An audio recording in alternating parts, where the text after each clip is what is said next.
আসসালামু আলাইকুম, আমি আয়েশা। আমি স্টকহোম সুইডেনে থাকি আমার হাজব্যান্ডের সাথে। এটা হচ্ছে আমার প্রথম ব্লগ। সবাই আশা করছি আমাকে সাপোর্ট করবেন, ভালোবাসবেন। এটা হচ্ছে আমার বিয়ের পর আমার হাজব্যান্ডের সাথে প্রথম ক্রুজ শিপে ওঠা, এবং এটা আমি 2016-তে আমার বিয়ে হয়, 17-তে আমি স্টকহোমে আসি। এই ক্রুজ শিপে করে আমরা এস্তোনিয়াতে যাচ্ছি। এখানে অনেক ধরনের অনেক এন্টারটেনমেন্ট করার বিনোদনের জিনিসপত্র আছে। সো এখানে কেউ বারে কেউ মিউজিক বাজাচ্ছে দেখছেন, আর বারে সবাই বসে খাচ্ছে। এইখানটাতে আমরা আবার ঘুরে দেখছিলাম, এই যে আমার হাজব্যান্ড, আমরা ঘুরে ঘুরে সব জায়গা দেখছিলাম। প্রথম আমার জন্য তো প্রথমেই ক্রুজে ওঠা, আর আমার হাজব্যান্ডের সাথে প্রথম, তো বুঝতেই পারছেন কীরকম আনন্দদায়ক বিষয়টা। দুইজনেরই খুব ভালো লাগছিল, হ্যাপি ফিল হচ্ছিল আমার খুব। আর ক্রুজ শিপটা এত সুন্দর যা বলার বাইরে। আর এখানে বাচ্চারা এনজয় করছে, এখানে বাচ্চাদের একটা খেলার সেকশন, এখানে বড়রা ছোটরা সবাই খেলতে পারে অবশ্য। আর এখানে তো দেখছেনই খুবই মানুষ যার যার মতো আড্ডা দিচ্ছে, গল্প করছে। আর এদিকটাতে খাওয়ারও অনেক রেস্টুরেন্ট আছে, আর আমরাও খাওয়া খুঁজছিলাম যে কি খাওয়া যায়, সার্চিং চলছিল আমাদের। তো ওইখানে তো প্রথম যাওয়ার পর আমি কিছুই খেতে পারতাম না। সব খাবারই মনে হচ্ছিল যেন না, বাংলাদেশের মতো টেস্ট না, বাংলাদেশের মতো হবে না। হয়তো বা দেখে মনে হচ্ছিল বাংলাদেশের, বাট বাংলাদেশের মতোই টেস্ট হবে, বাট যখনই আমি খাচ্ছিলাম মনে হচ্ছিল যেন না, এটা তো ওরকম না।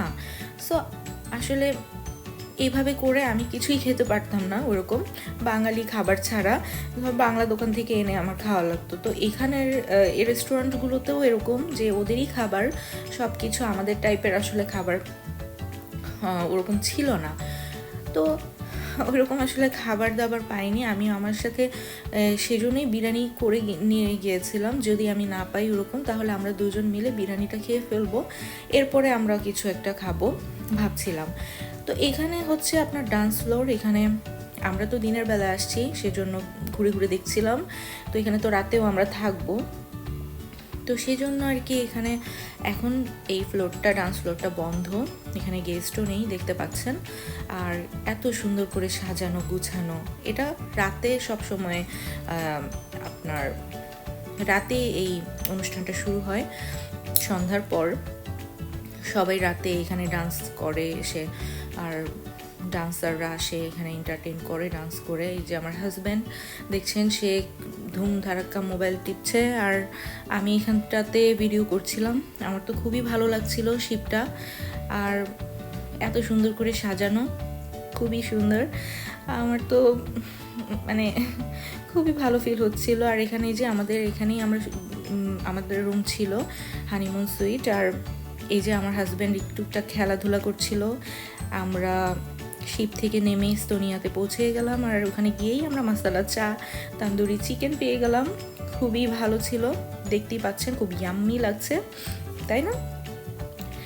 তারপর এই তো, আর এই যে এস্তোনিয়ার সেন্টারটাতে আমরা ঘোরাঘুরি করছিলাম, খুবই ক্রাউডি ছিল, বাট ভালো লাগছিল। আর ওয়েদারটা ক্লাউডি ছিল, বাট খুব ভালো লাগছিল, ঠান্ডা ঠান্ডা ছিল। আর এখানে তো আমরা সব ঘুরে ঘুরে দেখছিলাম যতটুকু দেখা সম্ভব হয়। আর এখানে বিভিন্ন ধরনের ফুল ছিল, আপনার বিভিন্ন ভ্যারাইটিস, আপনার কালারের খুবই সুন্দর সুন্দর ফ্লাওয়ার্স ছিল। আর এই রোটাতে তো পুরোটুকুই আপনার ফ্লাওয়ার্সের দোকান। সো খুবই ভালো লাগছিল, খুব এনজয় করছিলাম আমরা। প্লাস ওয়েদারটাও খুব ভালো ছিল, একটু বৃষ্টিও হচ্ছিল, যদিও আমাদের গায়ে লাগেনি বৃষ্টিটা। আর এই যে আমার হাজব্যান্ড একটু দুষ্টুমি করছে আমার সাথে, আর বলতেছে যে ভিডিওটা করো। হ্যাঁ, আমি ভিডিও করি, সবসময়ই করছিলাম। আর মেমোরিজ কালেক্ট করতে আমার খুব ভালো লাগে, এগুলো মেমোরি হয়ে থাকবে সব সময়। যায় দিন তো আর আসে না, টাইম চলে যাওয়া, দিন চলে যাওয়া সময়গুলো তো আর পাবো না আমরা। তাই যতটুকু সম্ভব আমি সবসময় কালেক্ট করার চেষ্টা করি, ভিডিও করে রাখার চেষ্টা করি, যেন পরবর্তীতে আমি দেখতে পারি। আর দেখলেই তো কত ভালো লাগবে বলেন, আমার কিন্তু পাস্টের জিনিসগুলো দেখলে খুবই ভালো লাগে, মেমোরিজগুলো দেখতে খুবই ভালো লাগে। তো আজকে এই পর্যন্তই থাকুক ব্লগটা।